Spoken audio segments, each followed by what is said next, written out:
Graça e paz, meu amado irmão em Cristo Jesus, professor e aluno da Escola Bíblica Dominical. Que alegria poder retornar agora no nosso terceiro e último vídeo desta lição de número 6, que está uma bênção. Paciência. Ô, meu irmão, é o que nós precisamos demais para recebermos a bênção de Deus. E agora nós vamos entrar no nosso terceiro e último vídeo, que é o nosso terceiro tópico. Se você não assistiu o primeiro e o segundo vídeo, você no final desse vídeo você vai observar que temos aí dois quadros, um acima e um outro abaixo, que é o primeiro vídeo e o segundo vídeo. Não perca, participe, assista, compartilhe e deixe aí o seu comentário. Terceiro tópico, paciência, prova de espiritualidade e maturidade cristã. Amém, meu querido? O cristão que tem paciência, de fato, ele já mostrou ter maturidade. Porque a maturidade cristã, ela nos faz sair do leite espiritual. Há muitos meninos na fé, há muitas crianças ainda espirituais que não amadureceram. Estão ainda na casa de Deus há longas décadas, longos anos, mas ainda não amadureceu. Estão ainda no leite. E Paulo fala que nós precisamos crescer, precisamos amadurecer. A paciência em aguardar o tempo de Deus e o momento de Deus, ela demonstra equilíbrio emocional e também maturidade cristã. Algo que nós precisamos muito para os nossos dias. Vamos então, meu amado irmão, ao nosso primeiro subtópico. Paciência até a volta de Jesus. Deus trabalha em 3 dimensões de tempo, a saber, curto prazo, médio prazo e longo prazo. A maturidade cristã nos habilita a viver em qualquer uma delas. Amém, meu querido? Meu amado, quando eu leio a Bíblia, eu vejo um Deus que trabalha dentro de 3 dimensões de tempo. Um Deus que tem projetos a curto prazo, Deus que tem projetos a médio prazo e um Deus que tem projetos a longo prazo. A salvação, ela não foi algo de improviso que Deus realizou do dia para a noite, não. A Bíblia afirma o Cordeiro de Deus que foi morto desde a fundação do mundo, ou antes da fundação do mundo. Eu vejo Deus trabalhando num projeto a longo prazo. E Deus também trabalha em projetos a médio prazo. Quando ele pega um homem, por exemplo, chamado Moisés, permite ele viver 40 anos no Egito, depois 40 anos no deserto, e agora aquele homem já estava apto, preparado para estar à frente do seu rebanho. Meu irmão, e Deus também trabalha em projetos a curto prazo. Um exemplo de um projeto a curto prazo é quando Jesus multiplica os pães. Aquela multidão ouviu Jesus durante um bom tempo e agora chegou o momento de alimentar aquele povo e ele multiplica os pães e os peixes e alimenta porque ele se compadeceu daquela multidão. Então nós precisamos entender isso. Eu fico preocupado com a minha geração, com a qualidade do evangelho que é pregada hoje, que muitas pessoas estão preparadas somente para o projeto de Deus, somente a curto prazo. É o aqui e o agora. E nós queremos apressar a Deus, queremos que Deus se apresse. Ó Deus, apressa-te, venha ao meu socorro. Cadê o Salmo 40, meu irmão? Esperei com paciência no Senhor e Ele se inclinou para mim.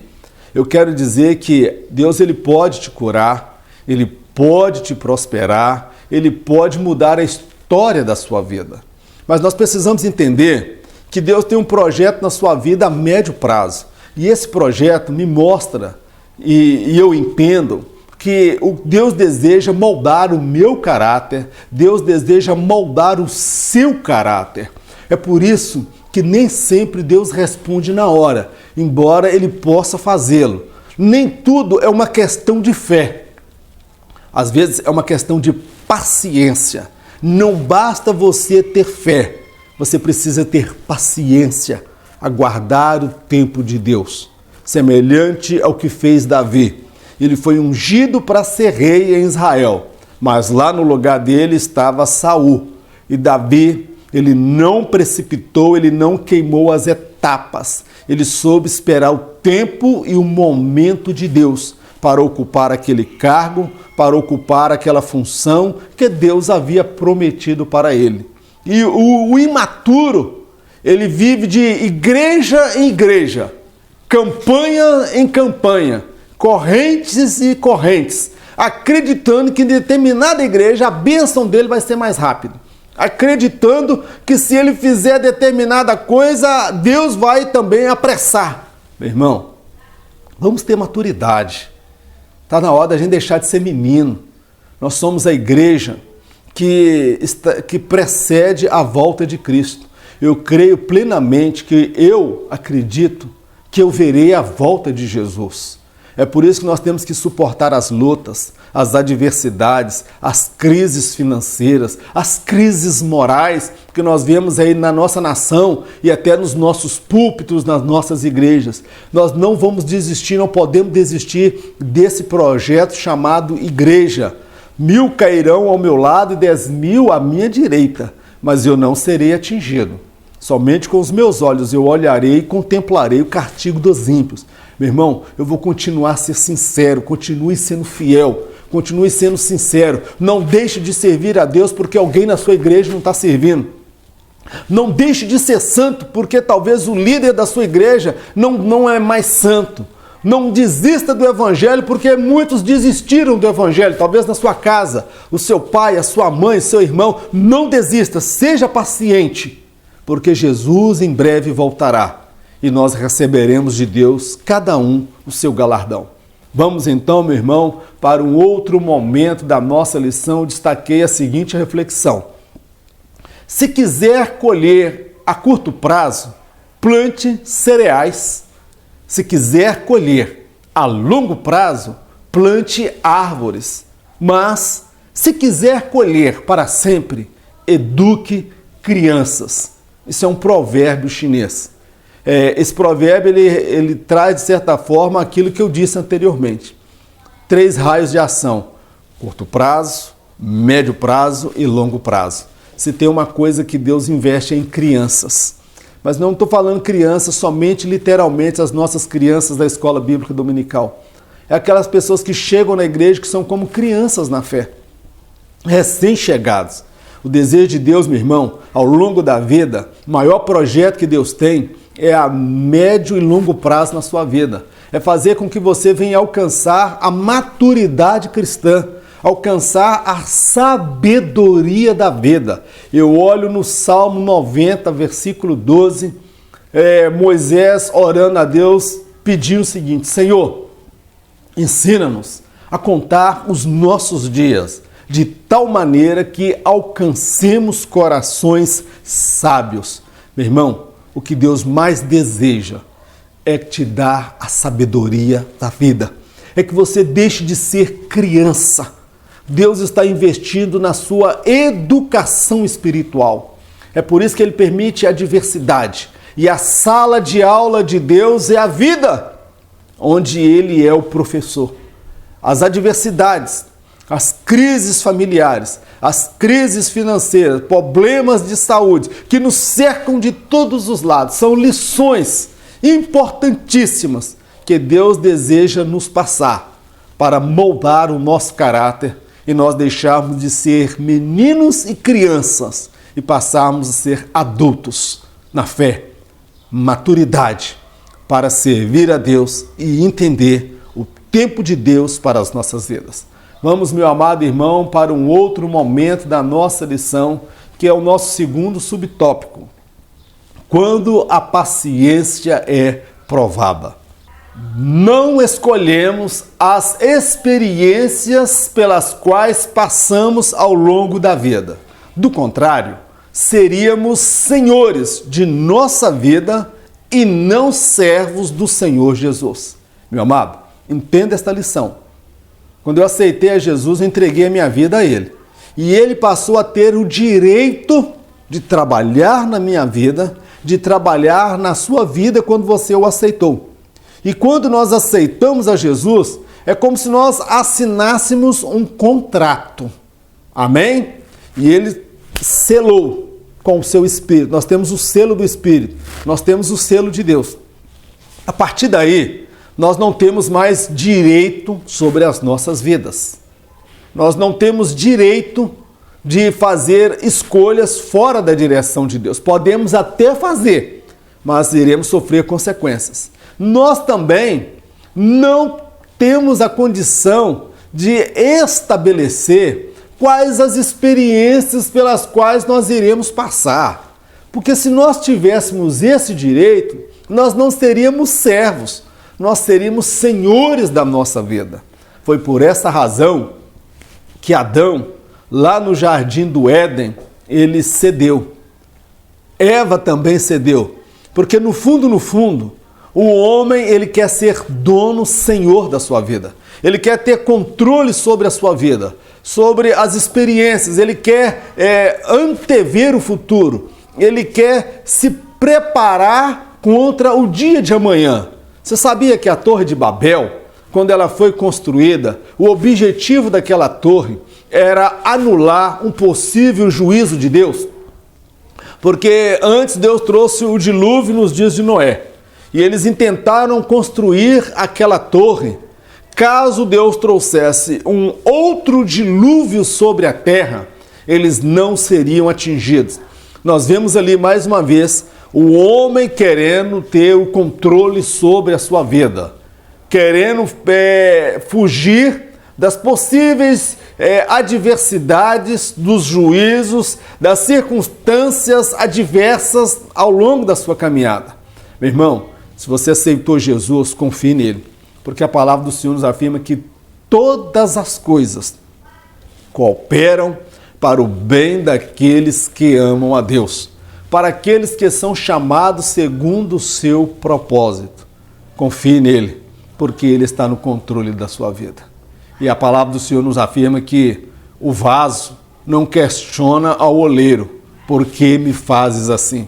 O vaso, ele se curva e fala, Senhor, eis-me aqui, cumpre em minha vida o teu querer.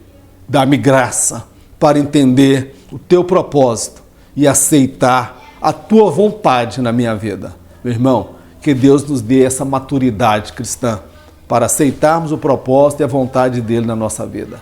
Vamos então, meu amado, para um outro momento da nossa lição, que é o nosso terceiro e último tópico, maturidade cristã. O desejo de Deus é que sejamos moldados ao padrão do caráter de Cristo. Porém, nem todos permitem que o Espírito Santo assim o faça. Meu amado, como eu já disse anteriormente, o desejo de Deus é que nós venhamos alcançar a maturidade, é que nós deixemos de ser meninos e crianças na fé. O desejo de Deus é que nós venhamos dar a total liberdade ao Espírito Santo para moldar o nosso caráter segundo o modelo de Cristo, a estatura do varão perfeito.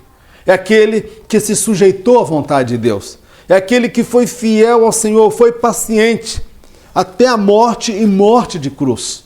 Meu amado, desejo de Deus é que eu e você sejamos cheios do Espírito Santo e que tenhamos o fruto do Espírito Santo, as 9 qualidades, as 9 características do fruto do Espírito, dentre elas a de hoje que nós estamos abordando, o fruto do Espírito chamado paciência. Eu confesso aos irmãos que durante esses 3 meses de janeiro, fevereiro e março, eu, a minha esposa e os meus filhos estamos no propósito de jejum, de oração, pedindo a Deus que nos conceda o fruto do Espírito, as 9 qualidades, as 9 virtudes e características do fruto do Espírito. E, meu amado, é o que Deus deseja fazer na minha vida. E eu tenho a certeza, é o que Deus deseja realizar também na sua vida. Vamos então para o nosso último momento da nossa lição, que é a conclusão. Eu destaquei o seguinte: os maiores projetos e realizações de Deus se dão a médio e longo prazo. Tempo este suficiente para moldar o caráter e preparar o homem para o céu. Compreenda esta verdade. O maior projeto de Deus é preparar você para morar no céu. Não confunda as bênçãos materiais, as bênçãos temporais, as bênçãos efêmeras como o céu aqui na terra. Há muitos púlpitos, pregadores e mensageiros que pregam a mensagem que leva o cristão a desejar a terra e não desejar o céu. Como se pudéssemos fazer aqui da terra um jardim de Deus. Há muitos que servem a Deus e buscam a Deus em virtude das bênçãos materiais, do dinheiro, das realizações pessoais. Meu irmão, o maior projeto de Deus na minha vida e na sua vida é moldar o meu caráter, é moldar o seu caráter, para que nós possamos estar aptos para o céu. Jesus está trabalhando no seu caráter. Jesus está moldando a sua vida, está te santificando, está te transformando, te moldando a estatura do varão perfeito que é Cristo, para que você possa estar apto, de fato, para morar no céu. Meu amado, que Deus abençoe a sua vida.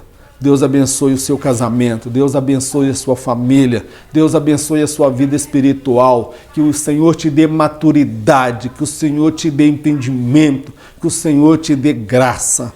E eu quero orar por você, pela sua família e pelo seu casamento nesta hora. Eterno Deus e Pai, nós te damos graças por mais esta oportunidade, pelo estudo da Tua Palavra, pelos momentos que passamos aqui meditando e refletindo na mensagem e no estudo desta revista da Escola Dominical. Meu Deus, dá-nos este fruto, dá-nos esta virtude, a paciência. Dá-nos a paciência de deixar o Senhor moldar o nosso caráter, moldar o nosso casamento, moldar a esposa, moldar o esposo, moldar os nossos filhos. Trabalha dentro das famílias. Meu Deus, gera, meu Deus, em cada família, meu Deus, o fruto do Espírito. Restaura esse casamento, restaura essa relação entre pai e filho, entre filho e pai. Meu Deus, abençoe cada família. Meu Deus, e que este irmão, que essa irmã possa também se envolver dentro desse projeto, de estar jejuando, consagrando durante esses 3 meses, ó Pai, para que o fruto do Espírito seja gerado dentro da sua família.